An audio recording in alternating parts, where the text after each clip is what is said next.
দুনিয়ার মানুষ শোনো, আমি আল্লাহ যখন তোমাদেরকে সৃষ্টি করি, শুনে রাখো,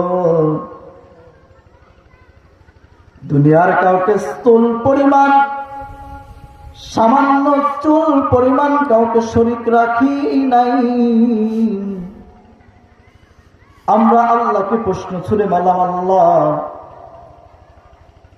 দুনিয়ার দৃষ্টিকোণ থেকে দেখা যায় আমরা আমাদের মায়ের গর্ভে 10 মাস 10 দিন থাকি, আমাদের মা কি আমাদের সাথে শরীক?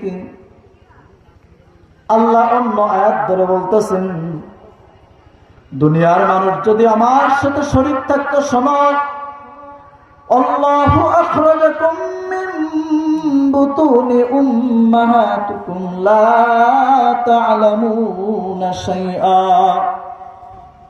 ওয়া জা'আলা লাকুমুস সামআ ওয়াল আবসারা ওয়াল আফইদা ক্বালিলাম মা তাশকুরুন।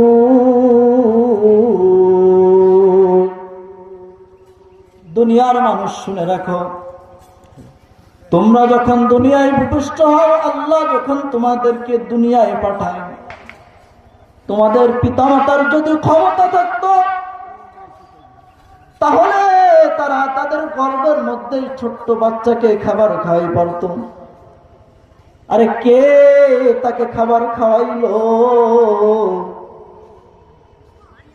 যখন পেটের ভিতরে ছোট্ট বাচ্চা নড়াচড়া করে, কে তাকে খাবার খাওয়াইলো?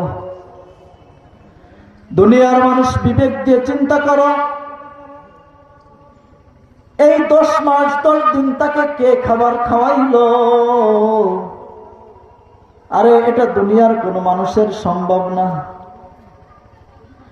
বিজ্ঞানীরা রিসার্চ করে দেখে, আরে কি আজব একটা নিয়ামত, কি আজব একটা সৃষ্টি আল্লাহর।